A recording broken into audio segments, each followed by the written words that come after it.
இங்கே பாருங்க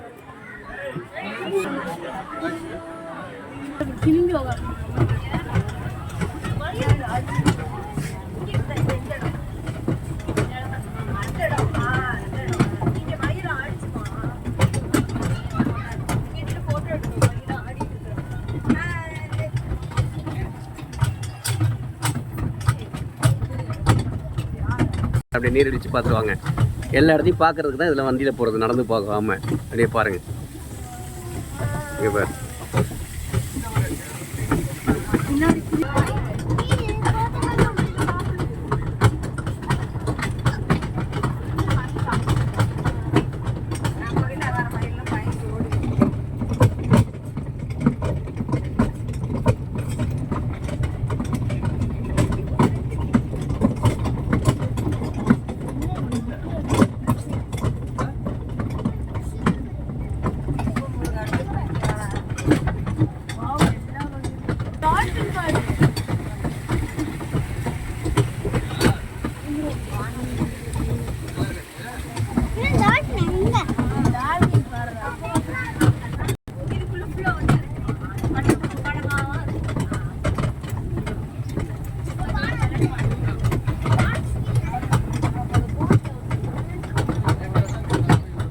நாங்கள்லாம் பார்த்தீங்கன்னா இன்றைக்கி பட்டர்ஃப்ளை பார்க், அதாவது ஸ்ரீரங்கத்தில் காவேரி ஆற்றில் கரையில் அமர்ந்திருக்கிற இடத்துக்கு போயிருக்கிறோம்.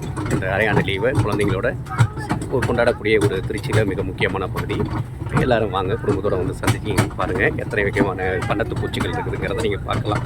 எல்லாமே குழந்தைகள் விளையாடக்கூடிய, கிட்ஸ் விளையாடக்கூடிய விளையாட்டு பொருட்கள், சாதனங்கள் ஏகப்பட்டது இருக்குது.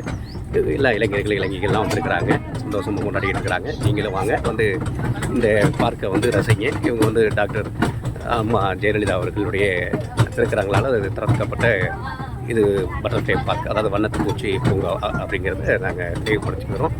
வாருங்க, வந்து பாருங்கள்.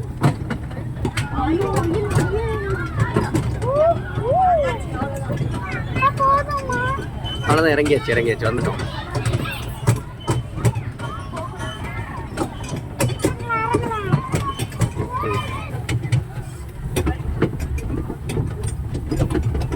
இங்கெல்லாம் வந்து ஷூட் பண்ணுறதுக்கு 1500 ரூபா பணம் வாங்குறாங்க.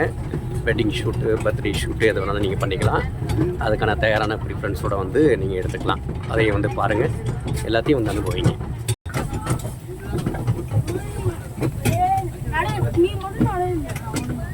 எல்லோரும் அதிகமாக வந்திருக்காங்க, குடும்பத்தோடு வந்திருக்கிறாங்க.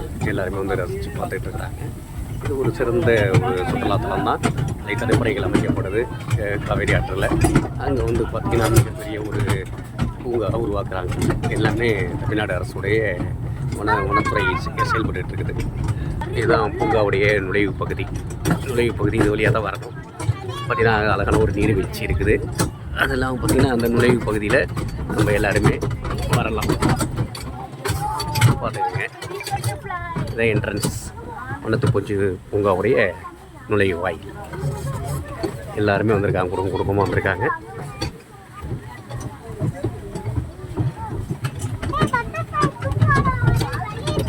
மழைக்காலங்களில் நீங்கள் வரும்போது ரொம்ப சிறப்பாக இருக்கும். ஏன்னா தட்டான், வண்ணத்து பூச்சியெல்லாம் விதவிதமாக பறந்துக்கிட்டு இருக்கும். ரொம்ப இயற்கையை சூழக்கூடிய இடம். இயற்கையை சூழக்கூடிய இடத்துல வந்து நீங்கள் ரொம்ப சுகாதாரமாக சுத்தமான காற்றை சுவாசிக்க முடியும். அதே நேரத்தில் எந்த ஒரு பிளாஸ்டிக் கழிவுகளையும் எந்த குப்பைகளையும் போடக்கூடாது. ஏன்னா சுத்தம்ங்கிறது நமக்கானது. நம்மளுடைய இடத்தை நம்ம தான் சுத்தப்படுத்தணும்.